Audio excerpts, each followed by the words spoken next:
Bismillahirrahmanirrahim. Assalamualaikum warahmatullahi wabarakatuh. Alhamdulillahi rabbil alamin. Wabihi nasta'in. Wassalatu wassalamu ala rasulil amin.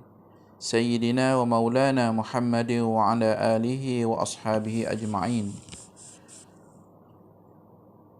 Rabbi shrah li sadri wa yassir li amri wahlul 'uqdatam min lisani yafqahu qawli. Subhanaka la ilma lana illa ma 'allamtana innaka antal alimul hakim. Wa la hawla wa la quwwata illa billahil 'aliyyil 'azim. Amma ba'd. Tuan-tuan, puan-puan, muslimin, muslimat yang dirahmati Allah sekalian, alhamdulillah, pada petang yang berbahagia ini, marilah sama-sama kita menzahirkan rasa syukur kepada Allah Subhanahu wa taala di atas nikmat dan rahmat Allah Subhanahu wa taala yang dilimpahkan kepada kita yang begitu banyak ini. Maka sama-samalah kita bersyukur pada Allah Subhanahu wa taala. Zahirkan rasa terima kasih kepada Allah yang telah tidak putus-putus memberikan rahmat dan nikmatnya kepada kita. Baik tuan-tuan yang rahmati Allah Subhanahu wa taala, insya-Allah pada petang ini kita akan sambung lagi pengajian kita dalam kitab Hadis Matan Arba'in An-Nawawiyah. Hadis yang kedua, yakni matannya berbunyi An Umar radhiyallahu anhu aidan qala Bainama nahnu julusun inda Rasulillahi sallallahu alaihi wasallam zata yawmin iz tala'a alaina rajulun shadidu bayadi thiyabi shadidu sawadi sya'ri la yura alaihi atharu safari wa la ya'rifuhu minna ahadun hatta jalasa ila an-nabiy sallallahu alaihi wasallam فأسند ركبتيه إلى ركبتيه ووضع كفيه على فخذيه وقال يا محمد أخبرني عن الإسلام فقال رسول الله صلى الله عليه وسلم الإسلام أن تشهد أن لا إله إلا الله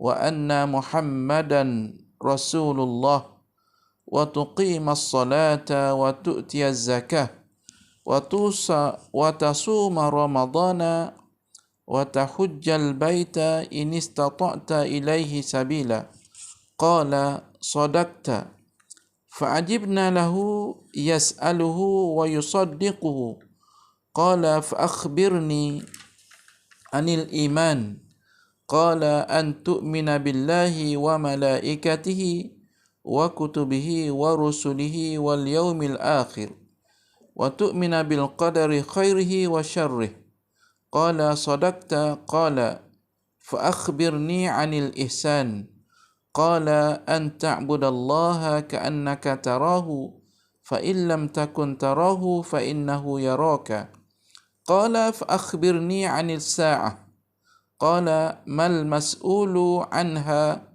بأعلم من السائل قال فأخبرني عن أماراتها قال أن تلد الأمة ربتها وأن ترى الهفاة العراة العالة رعاء الشاء يتطاولون في البنيان ثم انطلق فلبست مليا ثم قال يا عمر أتدري من السائل قلت الله ورسوله أعلم قال فإنه جبريل أتاكم يعلمكم دينكم رواه مسلم.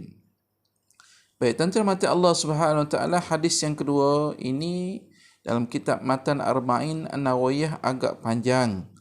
Maknanya dari Umar radhiyallahu anhu. Jadi Umar ni ialah Sayyidina Umar Al-Khattab, khalifah yang kedua selepas daripada wafatan Nabi sallallahu alaihi wasallam. Yang pertama Abu Bakar As-Siddiq, yang kedua ialah Sayyidina Umar Al-Khattab. Katanya, pada suatu hari sedang kami duduk di sisi Rasulullah sallallahu alaihi wasallam, tiba-tiba datanglah kepada kami seorang lelaki yang bersangatan putih pakaiannya, bersangatan hitam rambutnya. Tidak kelihatan atasnya tanda-tanda orang yang sedang dalam perjalanan. Dan tidak seorang pun dari kami yang mengenalnya, sehingga ia duduk berdekatan kepada Nabi sallallahu alaihi wasallam. Lalu ia menyandarkan kedua lututnya kepada kedua lutut Nabi sallallahu alaihi wasallam dan meletakkan kedua telapak tangannya ke atas dua paha Nabi. Kemudian ia berkata, "Hai Muhammad, khabarkanlah kepada aku dari hal Islam." Maka Rasulullah sallallahu alaihi wasallam menjawab, Islam itu ialah bahawa engkau mengakui bahawa tiada Tuhan melainkan Allah dan bahawasanya Muhammad itu pesuruh Allah, dan engkau mendirikan sembahyang, dan engkau keluarkan zakat, dan engkau puasa bulan Ramadan, dan engkau mengerjakan haji di Baitullah jika engkau sanggup pergi kepadanya. Ia berkata, benarlah engkau. Maka kami pun, yakni Sayyidina Umar dan para sahabat, tercengang kerana ia yang bertanya dan ia pula yang membenarkannya. Katanya lagi, maka khabarkanlah kepada aku dari hal iman. Rasulullah sallallahu alaihi wasallam menjawab, iman itu ialah bahawa engkau beriman kepada Allah dan malaikatnya dan segala kitab-kitabnya dan para rasulnya dan hari kemudian, dan engkau beriman kepada takdir baiknya dan jahatnya. Ia berkata, benarlah engkau. Kemudian ia bertanya lagi, maka sekarang khabarkanlah kepada aku dari hal ihsan. Rasulullah sallallahu alaihi wasallam menjawab, ihsan itu ialah bahawa engkau menyembah Allah seolah-olah engkau melihatnya. Tetapi jika engkau tidak melihatnya, maka sesungguhnya ia melihat engkau. Akhirnya ia berkata, meneruskan pertanyaannya lagi, maka khabarkanlah kepada aku dari hal hari kiamat. Rasulullah sallallahu alaihi wasallam menjawab, tidaklah yang ditanya daripadanya lebih tahu daripada orang yang bertanya. Kalau begitu, katanya, maka khabarkanlah kepada aku dari tanda-tandanya sahaja. Rasulullah sallallahu alaihi wasallam menjawab, tanda-tandanya itu ialah bila hamba-hamba telah melahirkan tuannya dan engkau lihat orang-orang yang tidak berkasut, tidak berpakaian, miskin, penggembala kambing, yakni berbangga-bangga, menegakkan dan meninggikan binaan. Kemudian ia pun bangun dan pergi. Lalu aku terdiam beberapa lama, yakni Sayyidina Umar terdiam seketika. Setelah itu Rasulullah sallallahu alaihi wasallam berkata, wahai Umar, adakah engkau tahu siapakah orang yang bertanya itu? Berkata aku, Allah dan Rasulnya yang lebih tahu. Rasulullah sallallahu alaihi wasallam berkata, sesungguhnya itulah dia Jibril yang datang kepada kamu untuk mengajarkan agama kamu. Hadis diriwayatkan oleh Muslim, yakni hadis sahih. Tuan-tuan rahmati Allah Subhanahu wa taala, kalau kita lihat nilaian hadis ini mempunyai nilaian atau martabat dalam hukum Islam. Ibni Hajar Al-Haytami berkata, hadis yang diriwayatkan Muslim ini adalah satu-satunya hadis yang dipersetujui tentang besar kepentingannya dan banyak pula hukum hakamnya kerana meliputi padanya segala urusan ibadah yang zahir dan yang batin. Dari urusan keimanan dan pekerjaan anggota hingga urusan keikhlasan hati dan batin dan pengawasan dari bencana-bencana yang boleh merosakkan akal. Malah hadis ini adalah tempat kembali segala ilmu syariah dan daripadanya pula tumbuh cabang-cabangnya. Baik tuan-tuan rahmati Allah Subhanahu wa taala. Hadis yang kedua ini menyebutkan Rasulullah sallallahu alaihi wasallam menyebutkan berkenaan dengan datangnya seorang malaikat Jibril alaihissalam kepada baginda sallallahu alaihi wasallam bertanya dan mengajar Rasulullah sallallahu alaihi wasallam berkenaan dengan rukun iman, berkenaan dengan rukun iman. Kemudian berkenaan dengan tanda-tanda hari kiamat.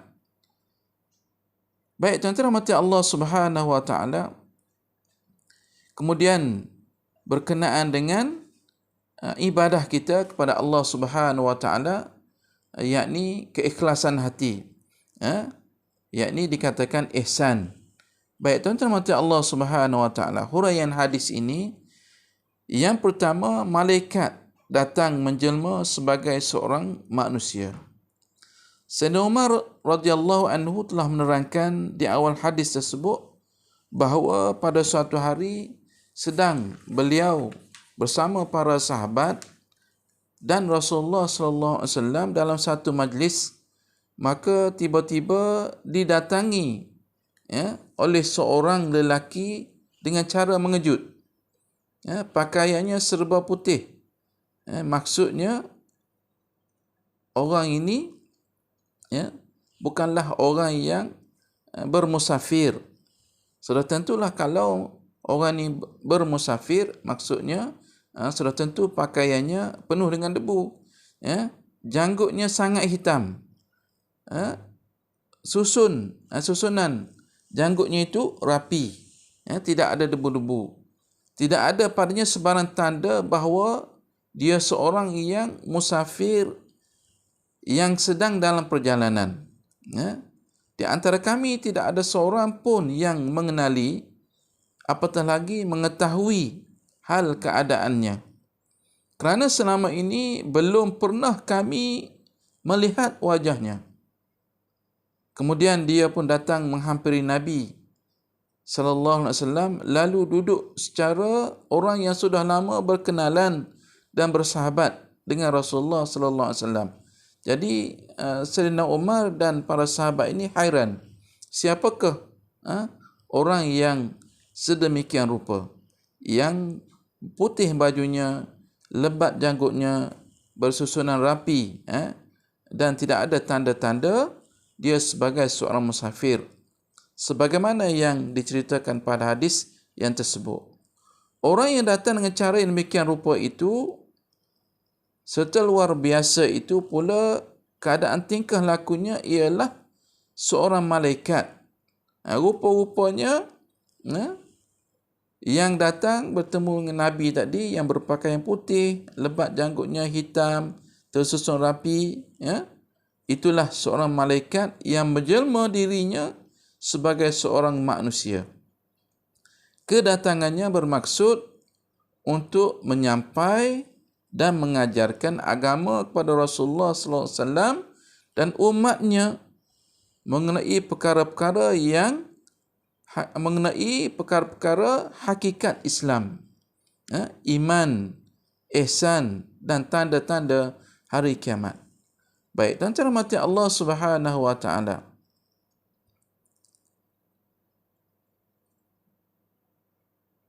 Hadis ini juga menerangkan kepada kita betapa tingginya nilaian martabat hadis ini, yang merupakan dasar kepada orang Islam sebagai rujukan berkenaan dengan rukun iman dan rukun Islam, serta keikhlasan hati dalam kita beribadah kepada Allah Subhanahu wa taala.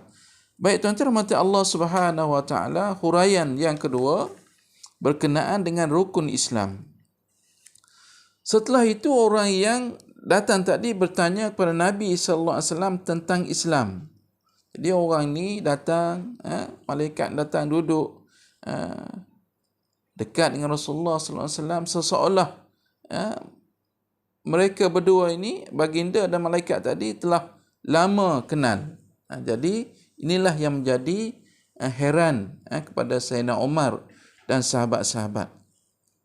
Lalu dia duduk bertentangan, berlaga lutut dan tangannya letak di atas paha Nabi SAW, lalu bertanya kepada Nabi tentang Islam. Apakah Islam itu?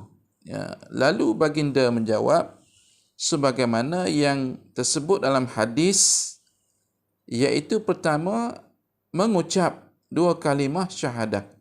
Yang Islam, rukun Islam yang pertama mengucap 2 kalimah syahadah.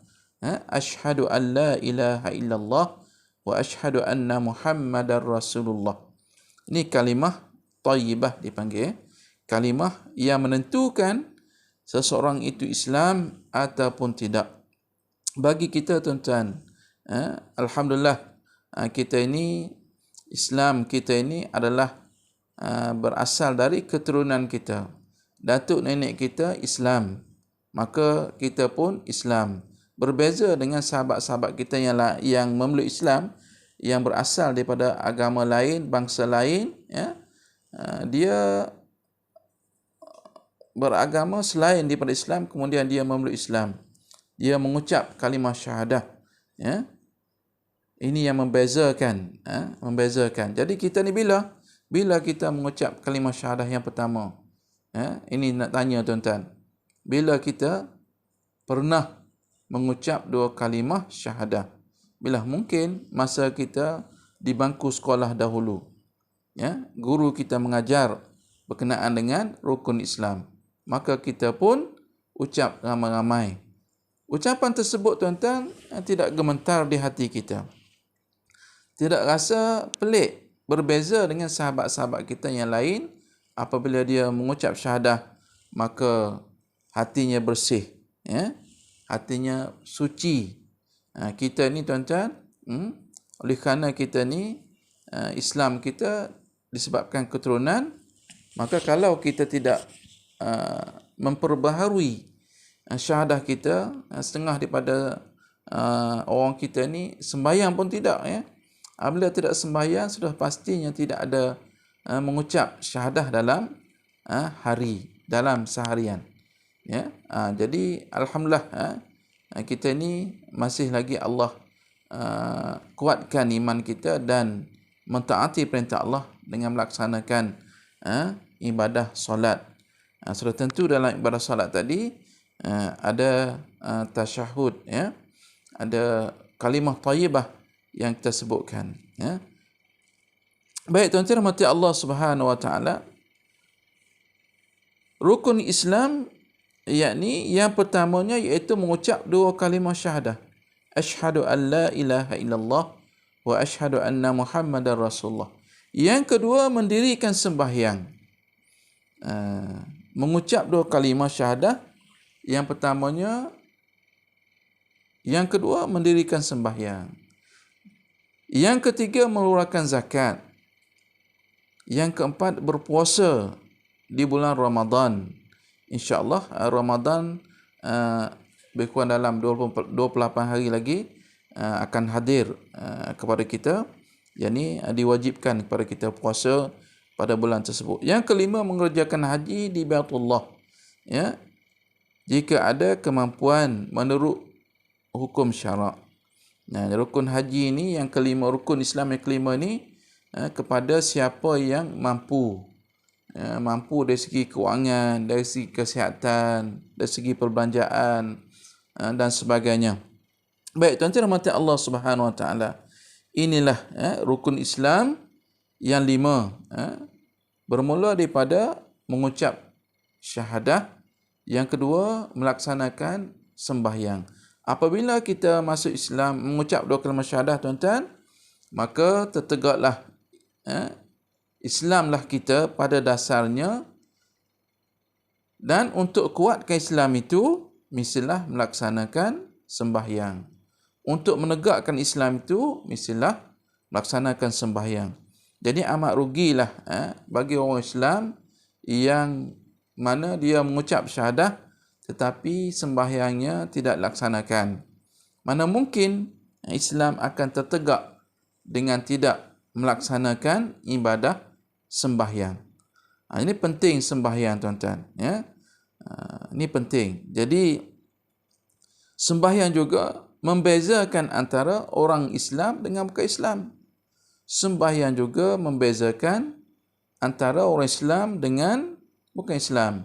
Nabi sebutlah hadisnya, al-farqu bainal muslimin wal kafir as-salah.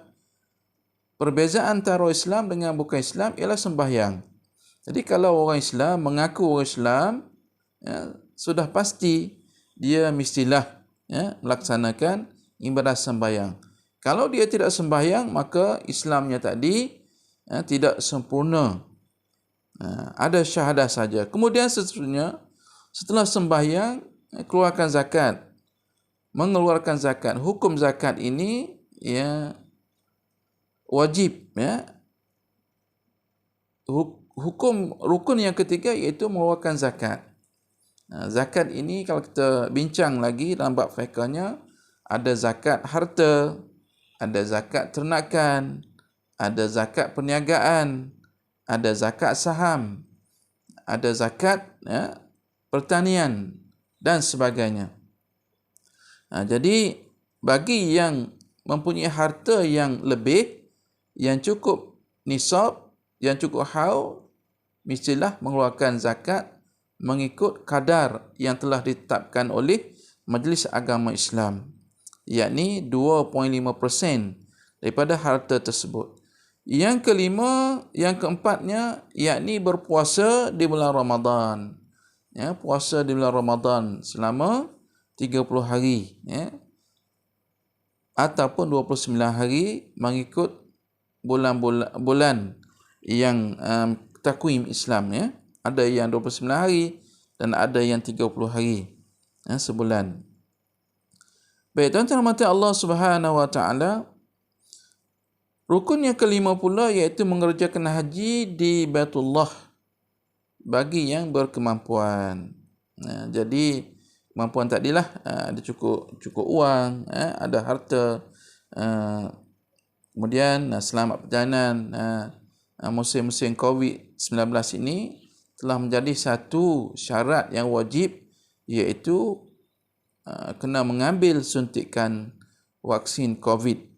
Jadi nak kena pergi Mekah, tunai haji, kena suntik dulu, tuan-tuan yang rahmati Allah Subhanahu Wa Taala. Inilah rukun Islam yang 5, dengannya jadilah seorang manusia itu beragama Islam. Apabila kelima-lima rukun tadi komplit, lengkap, maka sempurnalah Islam seseorang itu. Malah terpeliharalah ia dari kemurkaan Allah Subhanahu wa taala andai kata ditunaikan rukunnya itu dengan cara yang sebaik-baiknya. Jadi kalaulah kita ni telah tertunai kelima-lima rukun tadi, Allah Subhanahu wa taala suka, Allah tidak murka lagi. Jamin kita, tuan-tuan, jamin kita dapat tempat yang baik di sisi Allah Subhanahu wa taala. Serta laksanakan pula hukum-hukum yang bertalian dengan syariatnya. Jadi di samping kita melaksanakan rukun-rukun tadi, kita tunaikan juga hukum-hukum yang bertalian, yang bersangkut paut ataupun berkaitan, bertalian dengan syariatnya. Islam ialah agama yang diwahyukan kepada Rasulnya, yang nyata bukti kebenarannya. Agama Islam ni satu agama yang benar. Agama yang satu agama yang diterima oleh Allah Subhanahu wa taala. Agama selain daripada agama Islam adalah palsu. Agama Yahudi, agama Nasrani, agama apa lagi tu adalah palsu. yang diterima oleh Allah Subhanahu Wa Taala ialah agama Islam. Ia menjamin keselamatan hidup pemeluknya. Agama Islam ni jamin keselamatan hidup penganutnya, pemeluknya. Ia menegaskan janji balasan baik dan jahat pada orang yang melakukannya. Bagi orang yang melakukan ibadah solat, orang yang melakukan zakat dan sebagainya, akan dapat balasan yang baik di sisi Allah Subhanahu Wa Taala. Manakala orang yang ingkar daripada melakukan sembahyang, ingkar melaksanakan hukum puasa, ingkar melaksanakan hukum zakat, ingkar hukum haji, mengingkarkan rukun-rukun Islam ni, maka dia dimurkai oleh Allah Subhanahu Wa Taala dan akan menerima balasan yang setimpal dengan apa yang dilakukan olehnya. Balasan buruklah. Inilah agama yang mesti diamal, dipegang teguh oleh setiap manusia yang beragama. Kerana agama ialah sahaja yang benar dan diredai oleh Allah Subhanahu Wa Taala. Agama-agama lain itu adalah palsu dan tidak benar. Sebagaimana disebutkan oleh Allah Subhanahu Wa Taala dalam surah Ali Imran ayat 19, Inna dina indallahil Islam. Sesungguhnya agama di sisi Allah itu ialah Islam. Allah sebutkan lagi dalam ayat yang lain, Al-yawma akmaltu lakum dinakum wa atmamtu alaikum ni'mati wa raditu lakumul Islam madina. Wa raditu lakumul Islam madina. Dan aku telah reda Islam itu sebagai agama untuk kamu, yakni surah Al-Maidah ayat 3. Jadi tuan-tuan mata Allah Subhanahu Wa Taala, alhamdulillah kita termasuk dalam penganut agama Islam. Sudah tentulah kita melaksanakan segala perintah Allah Subhanahu Wa Taala, menerusi rukun-rukun iman, menerusi rukun-rukun Islam, menerusi perintah-perintah Allah Subhanahu Wa Taala. Insya-Allah Allah jamin kita selamat hidup di dunia dan juga selamat hidup di hari akhirat. Baik tuan-tuan mata Allah Subhanahu Wa Taala, insya-Allah kita akan sambung lagi kuliah ini pada sesi yang akan datang dalam membincangkan hadis ini lagi, insya-Allah. Mudah-mudahan sama-sama kita doakan kepada Allah Subhanahu Wa Taala agar Allah berikan kekuatan, diberikan kesihatan yang baik kepada kita. Moga kita dapat mempelajari ilmu melalui melalui secara live ini. Mudah-mudahan sama-sama kita diberkati oleh Allah Subhanahu Wa Taala. Yang baik daripada Allah Subhanahu Wa Taala, yang lemah kejahilan diri saya. Aqul qauli hadza wa astaghfirullah azim li wa lakum. Wassalamualaikum warahmatullahi wabarakatuh.